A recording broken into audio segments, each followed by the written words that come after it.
The two most powerful warriors are patience and time, as said by Leo Tolstoy. A very good evening to one and all present here. I would like to welcome all of you to this session by Professor Salman Akhtar, Professor, Psychiatry and Human Behavior, Thomas Jefferson University, Philadelphia, on time, origin, nature, and significance. A very warm welcome to all of you. I am very privileged to welcome Professor Salman Akhtar. He is not a new name for Holy Family Hospital, and we are privileged to hear from Sir every time that he visits India.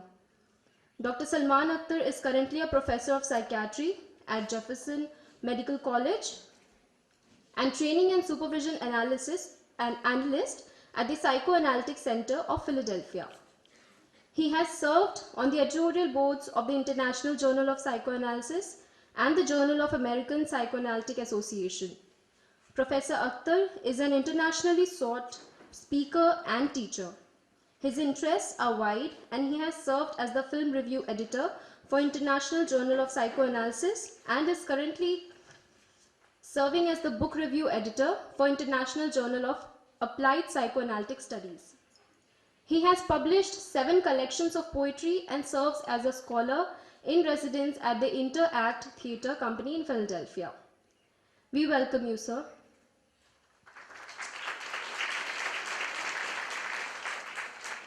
I would also like to welcome Dr. S. Khandelwal, our chairperson for the evening. Sir is retired Director Professor and Head of Department of Psychiatry, AIMS, and currently working as Senior Consultant in Department of Psychiatry, Holy Family Hospital. We welcome you, sir. A very warm welcome to Reverend Father George P.A., Director, Holy Family Hospital, Reverend Father Arokya Das, Assistant Director, Holy Family Hospital, Dr. S. Farsi, Medical Superintendent, Holy Family Hospital, and Dr. Raminder Kalra ma'am, Principal, Holy Family College of Nursing, all the doctors, HODs, and all the students and teachers who took out their precious time for this session. I welcome all of you for this session. I would now request Dr. Salman Akhtar and Dr. S. Khandelwal to kindly come on the dais and take their seats.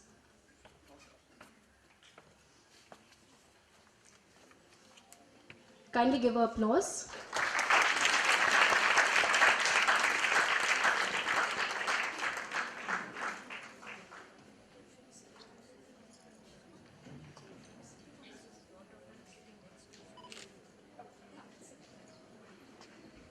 I would request Dr. Raminder Kalra ma'am to kindly give a floral welcome to Professor Salman Akhtar, sir.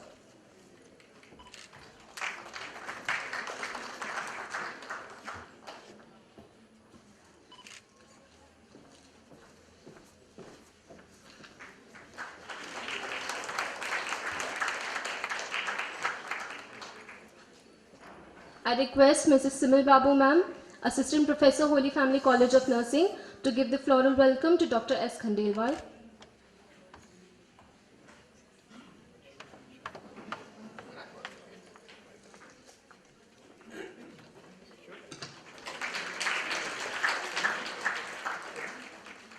Thank you, ma'am. I would now request Dr. S. Khandelwal, the chairperson for this evening, to kindly chair the session.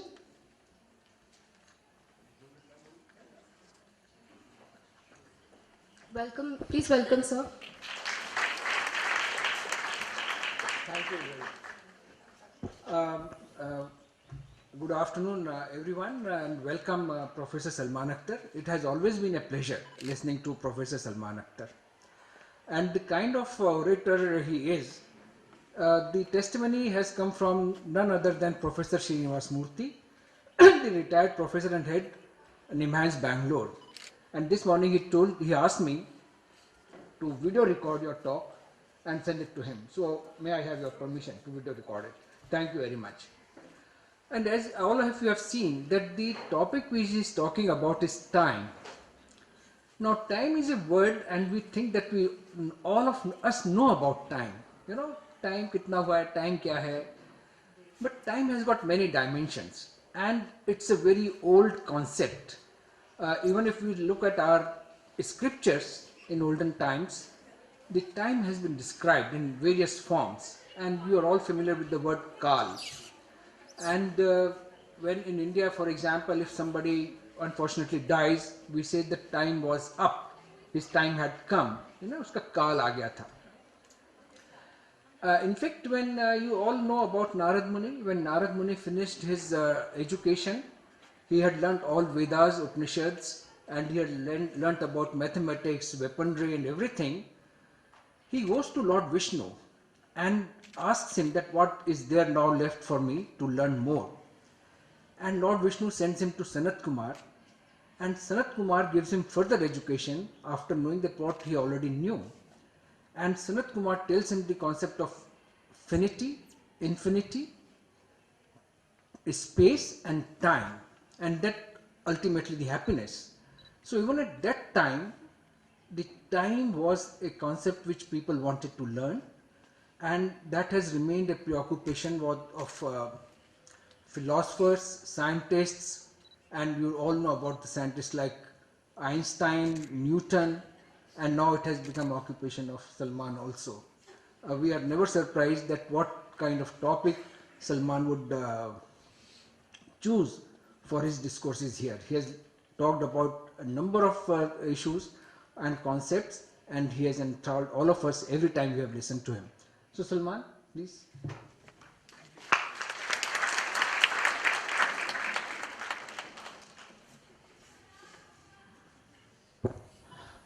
Thank you very much for having me here, and I'm grateful to my cousin Sumbul Varsi, who arranged for this invitation, and to Father George, who has been always very kind to me.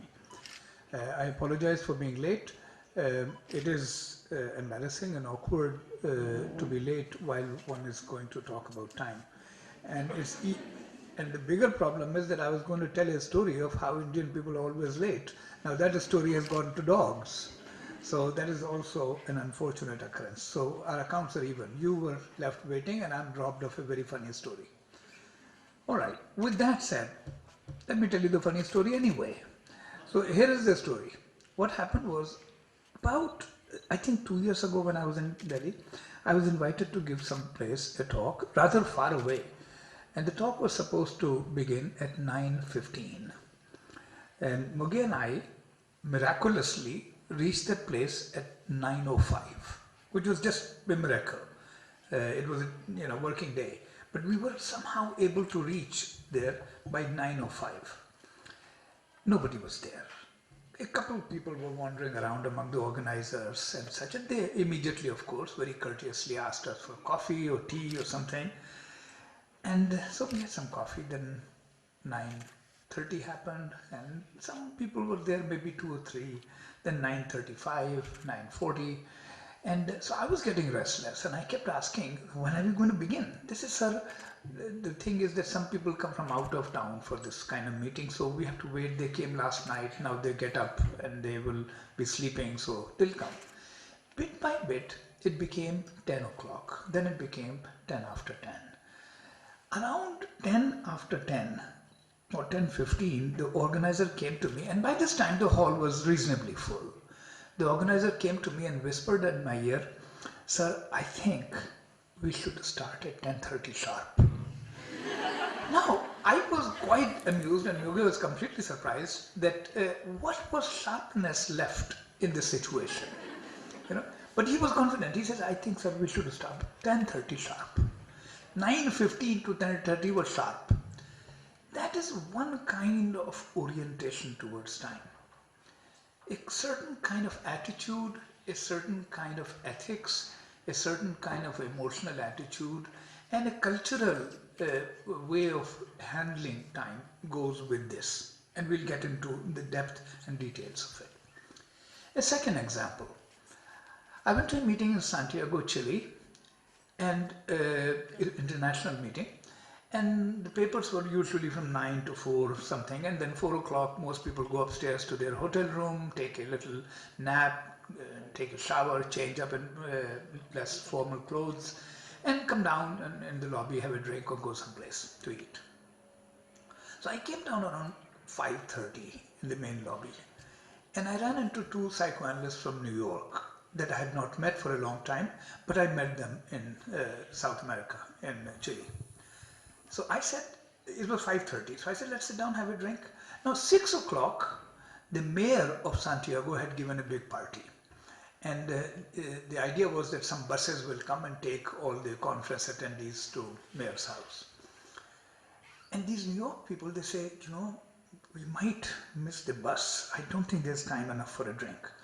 So I said, there's no such thing as time enough for a drink. There's always a time for drink. So they couldn't understand that. I said, let's sit down. We'll just order a drink. Oh, what if we miss the bus? I said, this is Latin America. The bus is not coming in 6 o'clock. They will come when they'll come. What if we miss the bus? I said, if we miss the bus, we'll take the next bus. He says, no, how do you know there'll be a next bus? I said, in that case, we'll take a taxi. But I could not convince these Americans to sit down and relax and have a drink. They were so anxious about catching this bus and so vigilant about the fact that the bus was supposed to come at 6 o'clock, which they believed that the bus will come at 6 o'clock, which obviously did not happen and never happens in Latin America. So it's very interesting. In the first instance, in New Delhi, I found myself to be an American and getting irritated and annoyed by people's lateness. In the second instance, when I was dealing with American, I found myself completely Indian, unworried about time, relaxed, and what they are, we'll take care of it, whatever we have to do, we'll do later on. Right now, let's have some cordiality and such.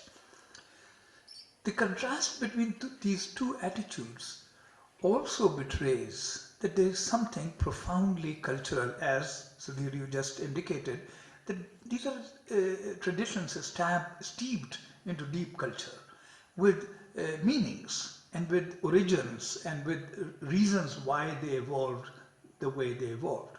Same thing, as an aside, the same thing applies to clothes. What do people wear?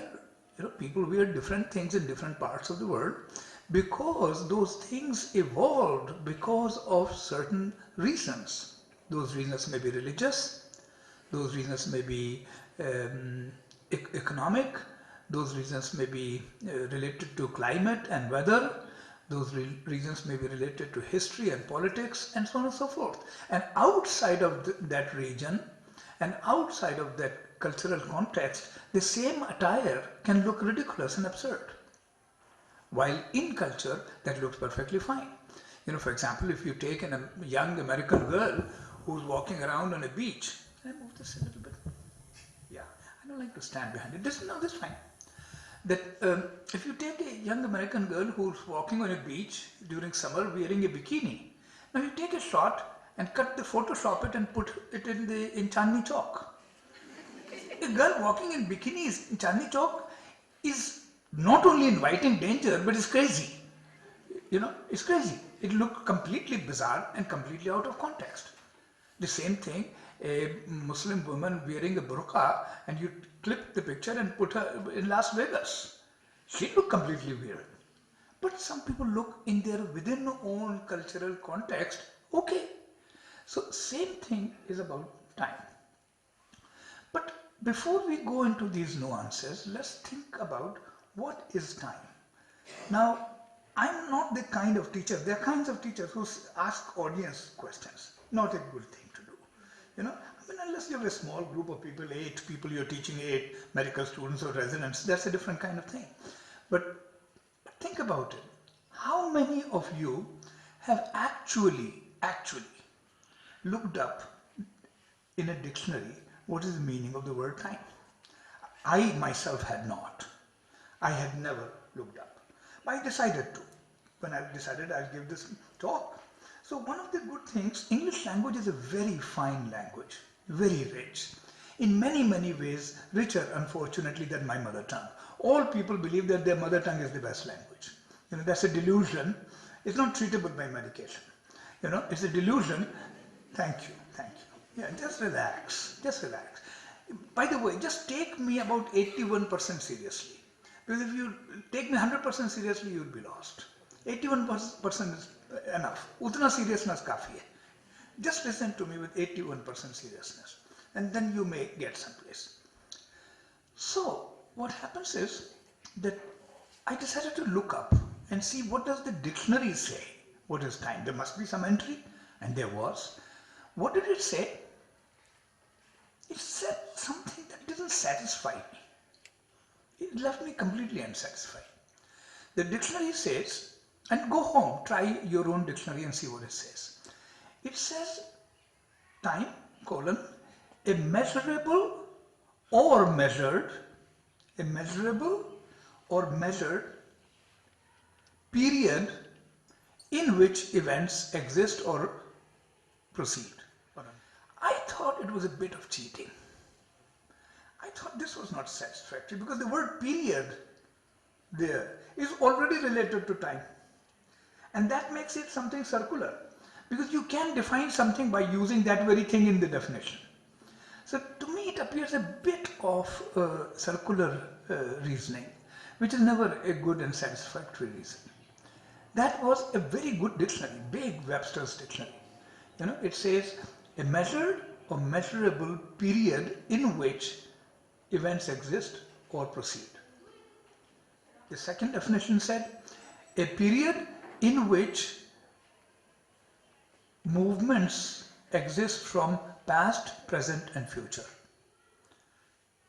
Both definitions use the idea of a period, but the period itself is a time, unit of time, and therefore the definition left me sort of, there's an American expression called nonplussed, which I have never figured out what really it means, but meaning it left me unenriched and not really deeply informed. Which also tells us that if a good, solid English dictionary cannot define time, then who are we? And or then it behooves upon us to try. That is the situation I began with. Now, I began to think that when we say time, we use the word almost always, sometimes not, but almost always, in singular. We say time, we don't say times. We say times, New York Times, that's a different thing. But we don't say that we're talking about times. We say we are talking about time. And that also I think is questionable, because there's not one kind of time. There are many kinds. First, there is time of God and there's time of man. And I think those two times are not the same. For example, 7th of April or 6th of April at 2 o'clock on a Thursday. I don't think this has God's business. I don't think God makes up 7th of April at 2 o'clock. No, he has bigger things to do. He has much bigger things to do. This is man's time. Man has concocted these ideas and we have decided to consensually agree upon that there is such a thing as April, that there is such a thing as 2019 or 1955. There is such a thing.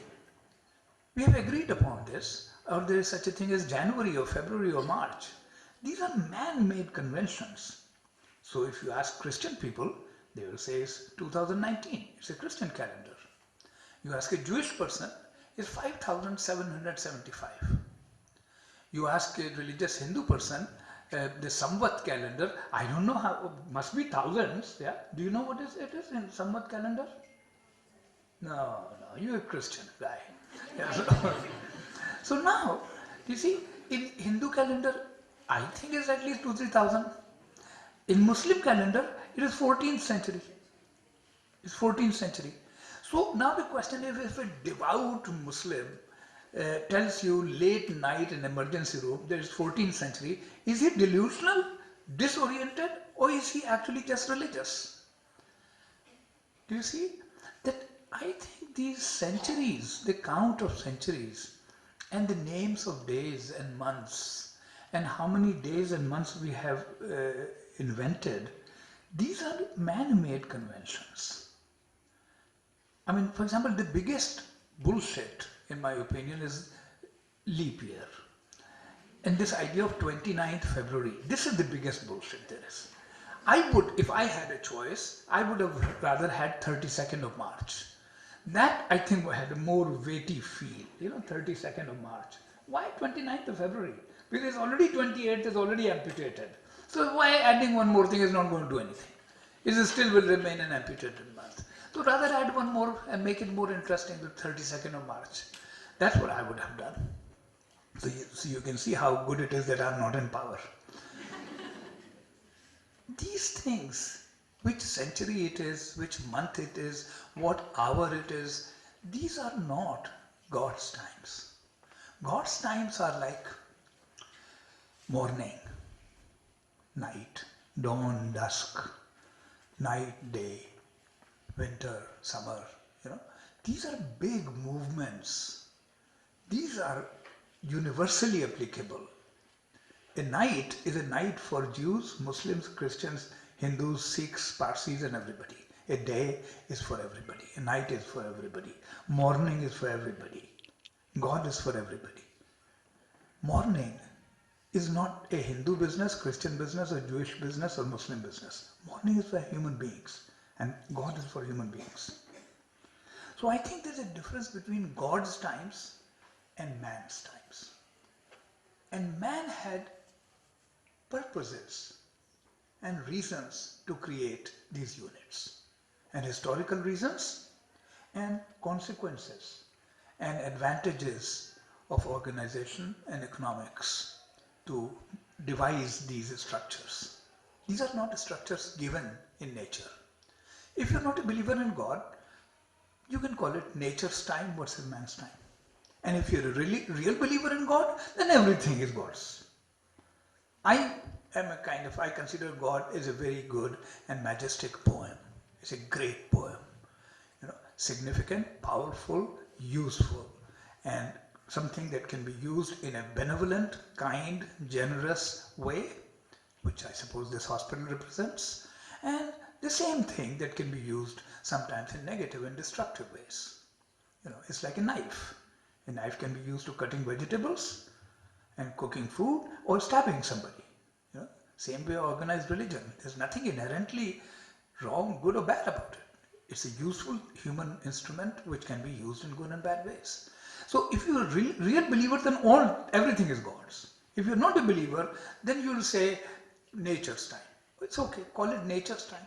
It's fine by me. I like calling it God's time. God's time and man's time. That is one distinction.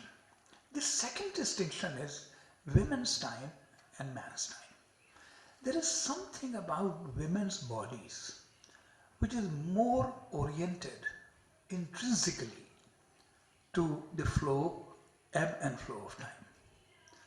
The fact of menarche, the beginning of menstruation, has the kind of profound implication that the beginning of nocturnal emissions and the capacity to ejaculate semen in a boy does not have.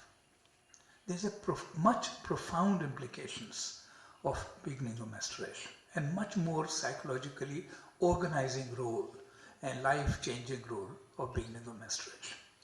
And then not only beginning of menstruation, but the recurrence of menstruation, monthly, again and again and again, which orients the body in anticipation of time, in a crescendo of anticipation and then a release of that suspense.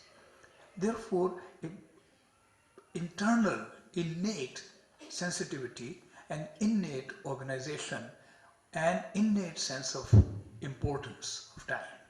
Same thing about menopause, where the pregnancy possibility diminishes and ends, and the biological clock, young women who are 30 years old, 32 years old, 34 years old, they begin to get worried if they are not married, and if they want to be married and if they want to have children.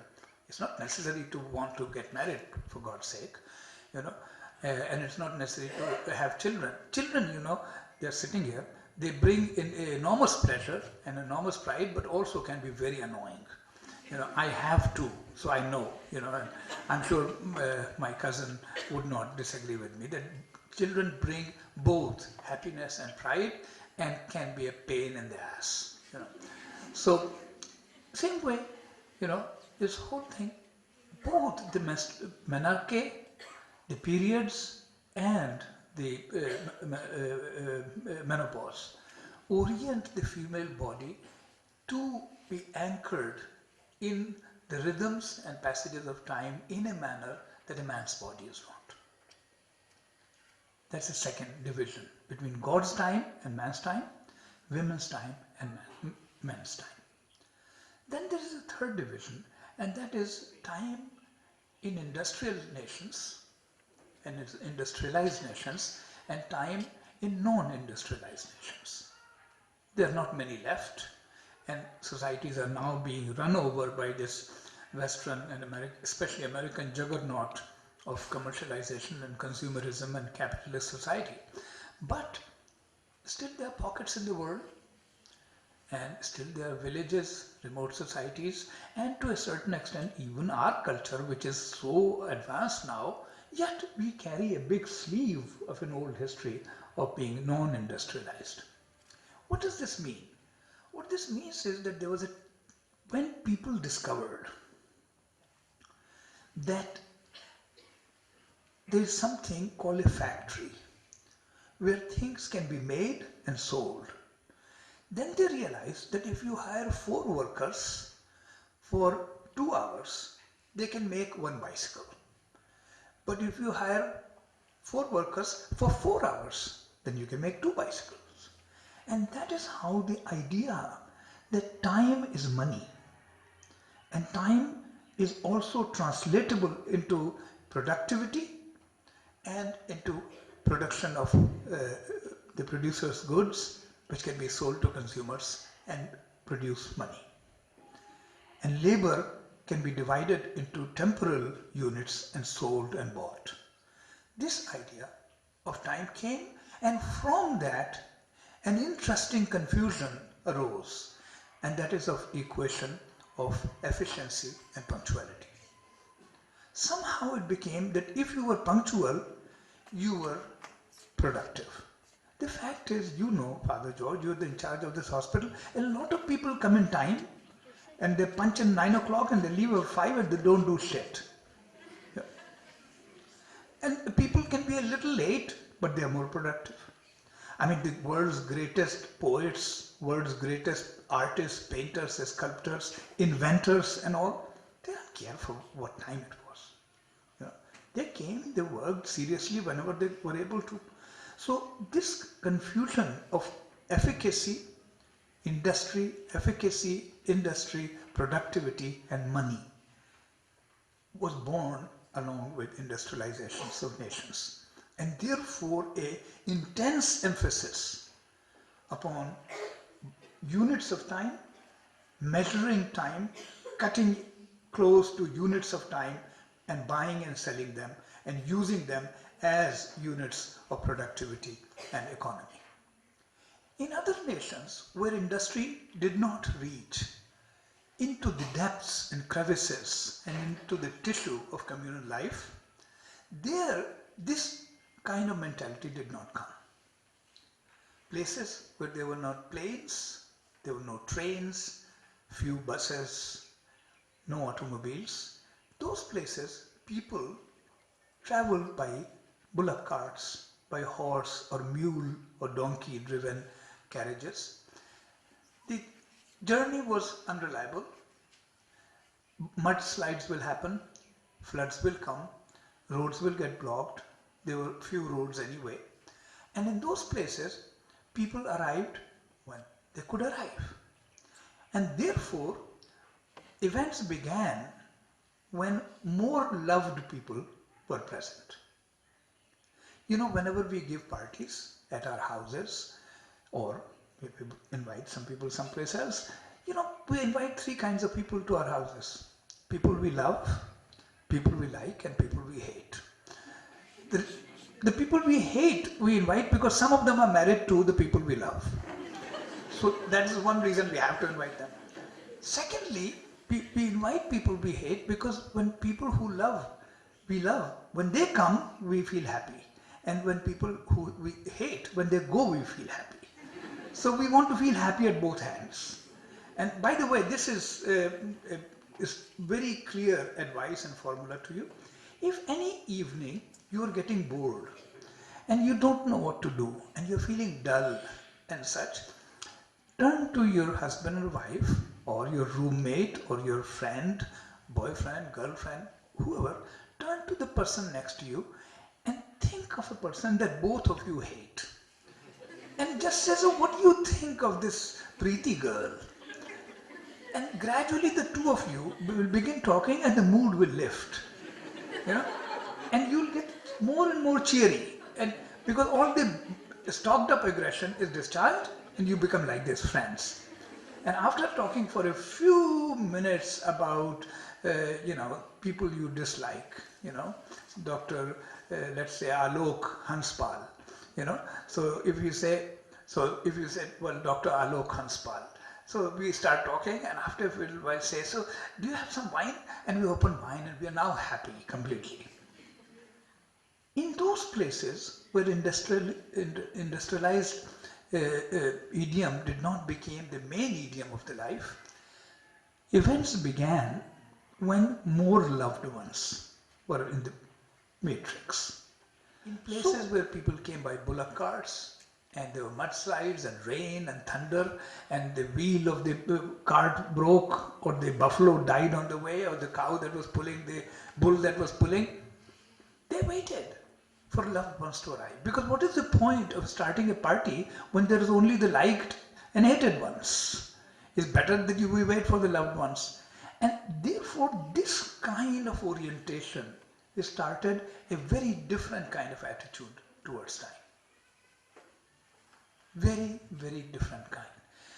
What that does is, my own experience having lived in two cultures, I did not go as a child to United States. I was not fully grown up, meaning mentally, but chronologically I was an adult. I left India when I was 26 and now I'm 72. So I've lived there about 46 years. In these 46 years, I've gone back and forth in the countries and I have my Indianness fully alive in me, but I've also in many ways become quite American. What appears to me that the best way to describe this phenomena of the cultural difference in the experience of time is that in United States, the time feels like a river, and that too a mountainous river, which comes yesterday, today, tomorrow, yesterday, today, tomorrow, yesterday, today, tomorrow, and all sausages hanging, which goes Monday, Tuesday, Wednesday, Thursday, and then it's tied like this, Friday.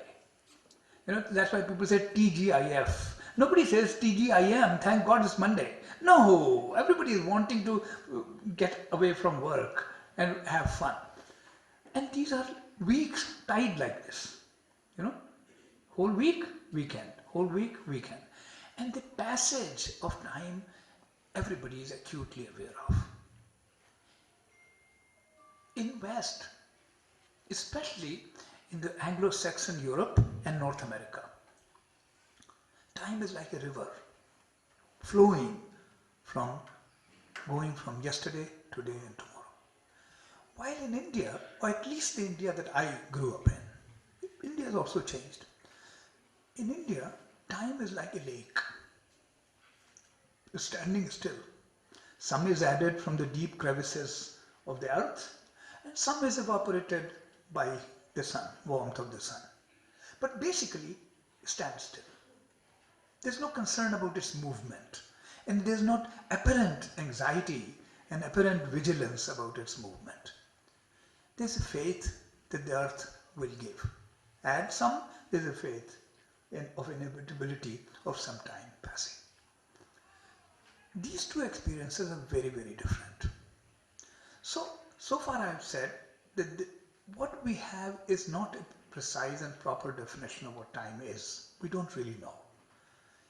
But insofar as we are willing to concede to the dictionary definition that it's a period, a measurable or measured period in which events exist or take place and movement from past to present to future happens. Even then we end up with God's times or nature's times and man's times, women's time and men's time, and also a industrialized nation's time, which is a time of intellect and money, versus a non-industrialized nation's time, which is the time of heart and love.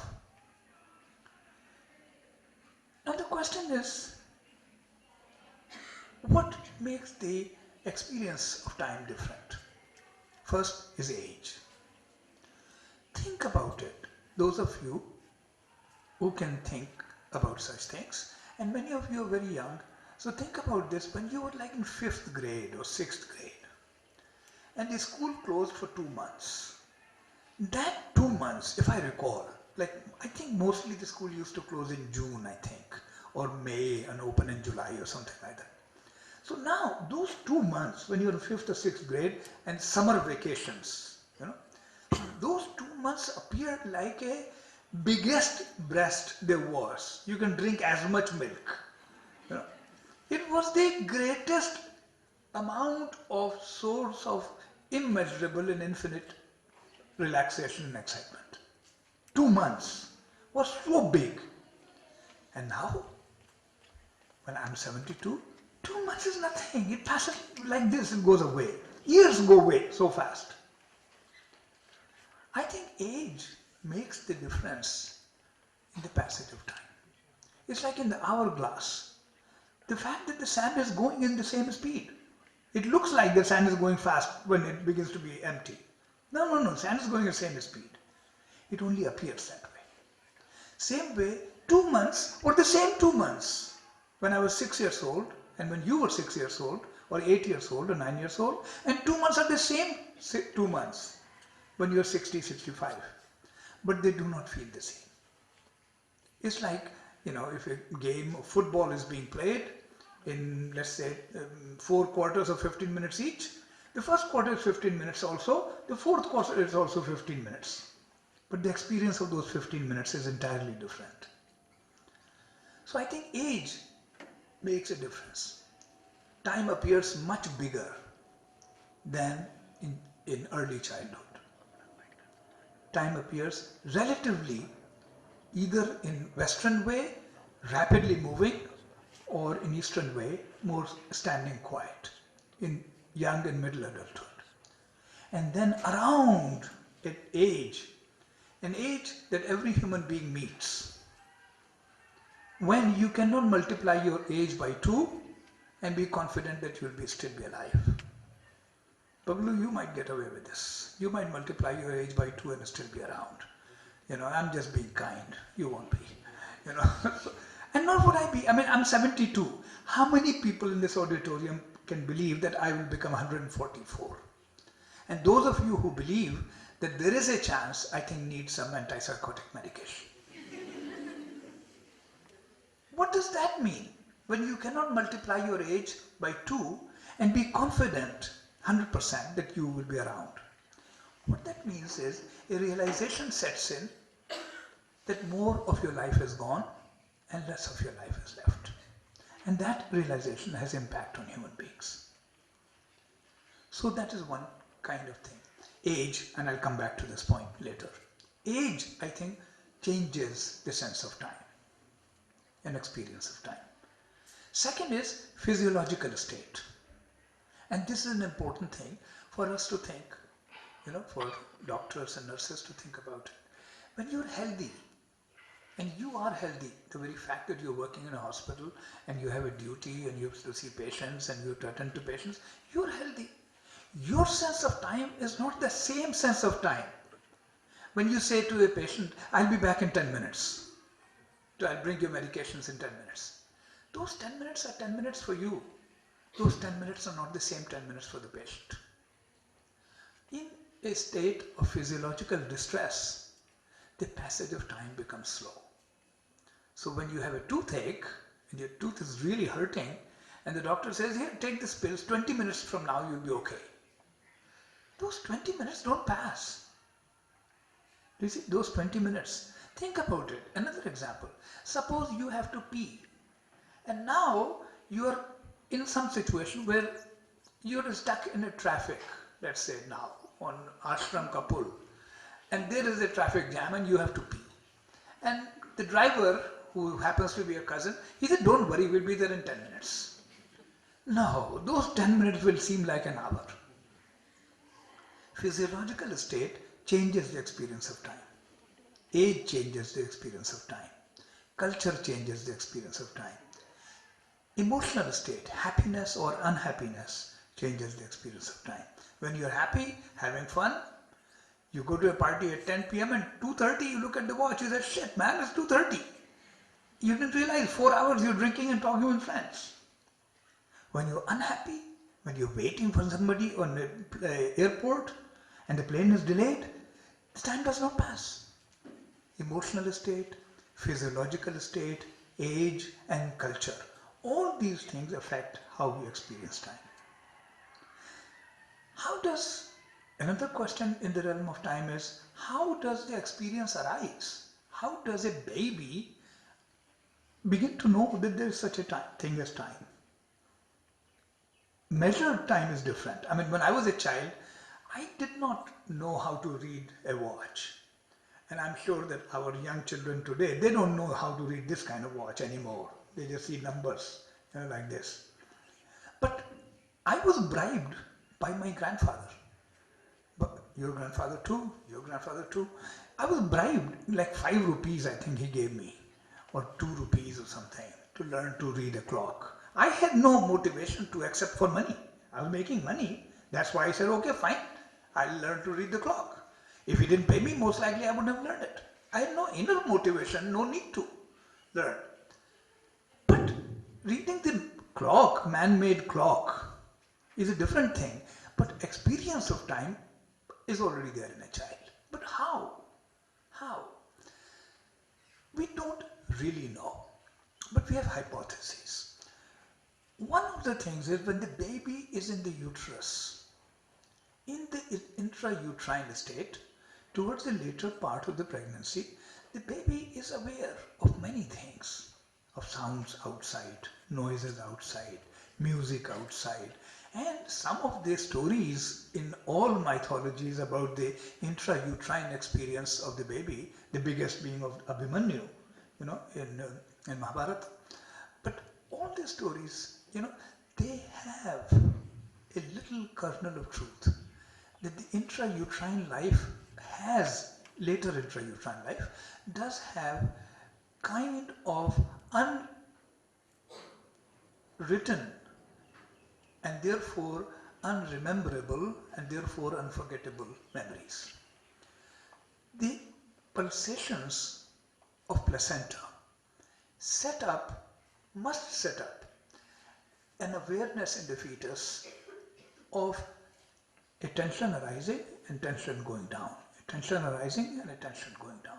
And this movement of the blood flow in the placenta is, I think, the baby's first introduction to something happening, something happening, something happening, something happening.